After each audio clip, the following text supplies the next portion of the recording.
Hi everyone, this video is about setting the nock height. Alright, why do I do this video? It's because I've actually seen a couple of cases where the nock height is set wrongly to the point in which it causes premature failure in the bow. So let's do this nock height thing.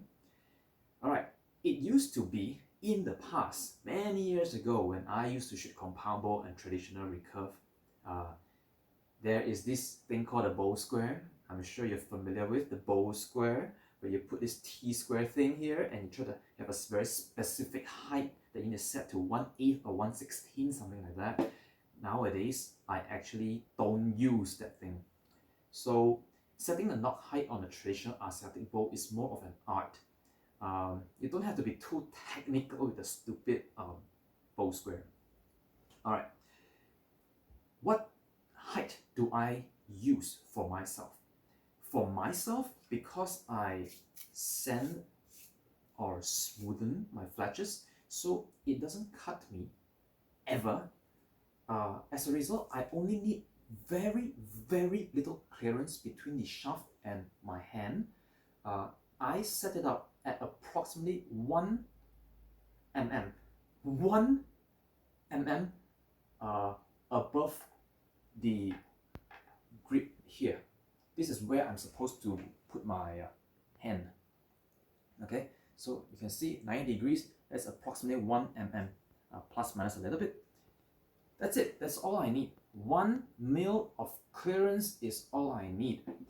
However, when I set up the nock height for my customers, I don't usually set that low, and that's because most of the time they do not smoothen their fletch. So I have to put a bit more height there, about 3 to 4 mils. 3 to 4 mils to get enough clearance so that their fletch do not cut their hand. Okay, that would be this bow here.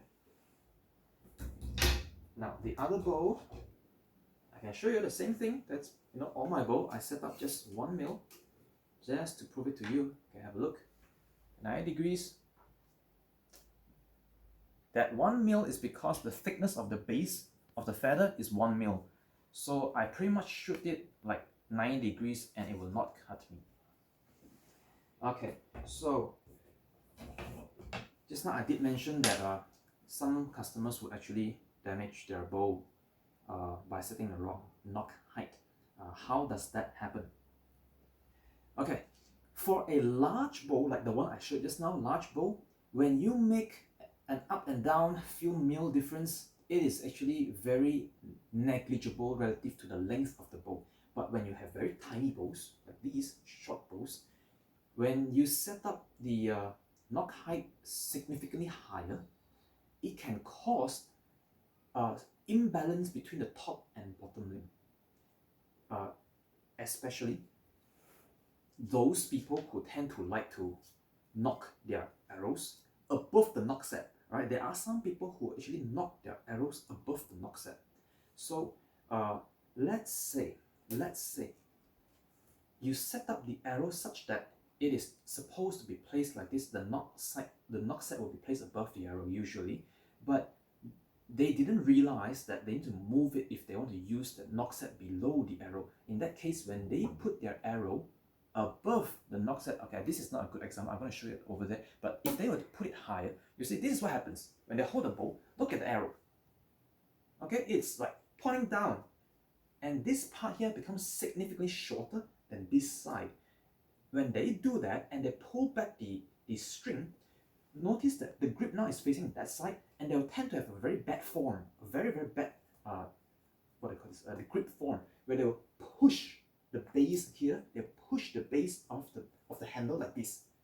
Now it compounds the problem, where they are forcing this out and then shortening here, significantly longer here, and then they try to do a katra later, and all this messes up the bow.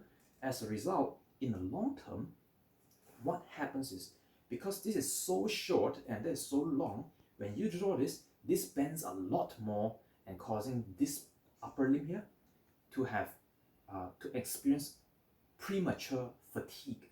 it has bent too much compared to this one. So what happens is, let me show you. The bow, because the top limb experiences fatigue, the bow becomes like this. Okay, so that's what happened, where the bottom limb is stronger, but the top is experiencing fatigue much earlier compared to this one. So it kind of get dragged down by the lower limb. Whereas some of the other archers who tend to push the base of the handle like this, now they experience the opposite, where the bow becomes like this. Okay, because they are pushing this away, I'm gonna kind of do an extreme situation. You imagine I'm gonna push the bottom here. You see what happens to the bow, right? So those are some of the wrong ways to use the bow and to set up the nock height. But now I'm going to show you with one that has a nock set placed. So usually we would put the arrow below the nock set like that. In those cases, they put it above. See what happens now? Points down.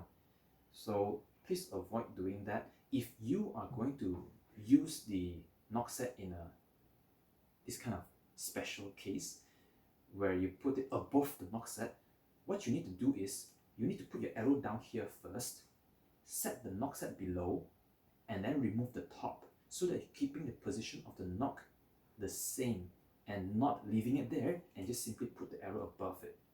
Okay, thank you.